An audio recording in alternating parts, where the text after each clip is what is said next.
and he'd kind of push back on me, and he's like, "What?" Yeah, like, as though I was like being a smartass or something. And so then I started leaning into it. And so then when he'd start saying stuff, I go, Hey friends, welcome to our channel Wrestling Universal Facts.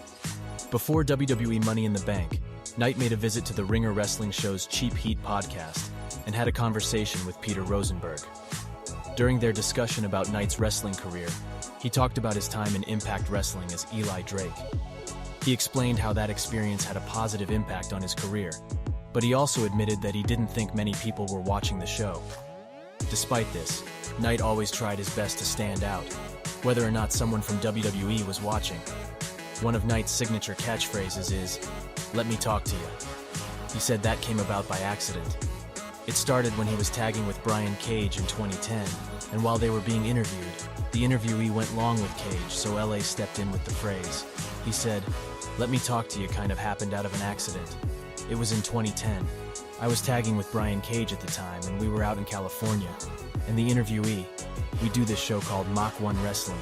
It was always these Friday night shows, and afterwards, they'd have little interview sessions and stuff that they'd put online, and in that, it felt like the interviewer was just interviewing Brian way too long. I said, "Let me talk to you." And I was just like, oh man, that might be a good little start. And so I just started using it, and eventually, it's just kind of become a thing. I want to jump in and talk to you about some of those catchphrases. Like, how did some of that stuff come about? Like the "yeah" and the "let me talk to you" and all of that. Because I feel like you said, the crowd is responding to that stuff because we feel that. Like you put out an energy and people match it every time. "Let me talk to you" kind of happened out of an accident. It was in 2010. I was tagging with Brian Cage at the time. And we were out in California, and the interviewer, we do this show called Mach 1 Wrestling, and it was always these Friday night shows, and afterwards they'd have like little interview sessions and stuff that they put online. And in that, I felt like the interviewer was just interviewing Brian way too long.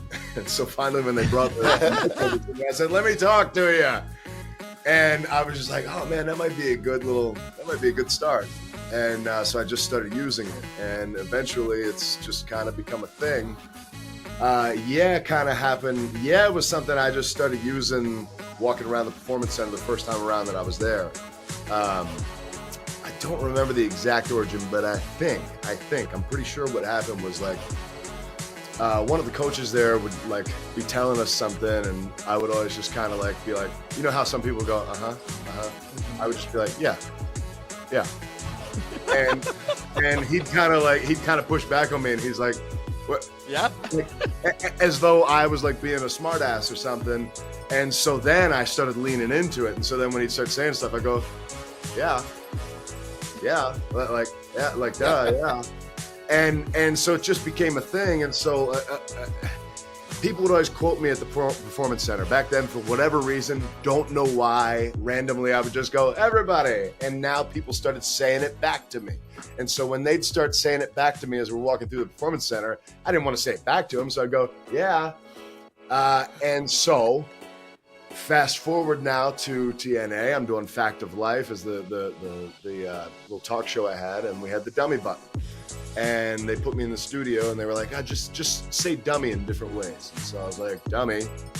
And then one time I just went, dummy, yeah, just because. And they were like, that's the one. Reflex at that point.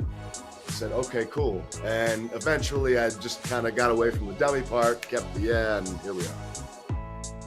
Wow, it's crazy how much, like, people do get so many complicated things. You worry about what they're wearing, elaborate gimmicks, and it's just a few words that really is, it's like that connect so much. It's wild. Who would guess? The main thing is, in my opinion anyway, is not trying to crowbar something. Try and crowbar something, it's not going to be natural, it's not going to be real, it's not going to work. And all this stuff has just been kind of either stuff that I've said in real life that's just kind of blended through, or something that just kind of happened that I was just a bit like, oh, okay, yeah, that was cool, let's keep that. As opposed to like, oh, well, let me think of this line and plug that. Before you go, remember to like this video and share it with your friends or anywhere you want.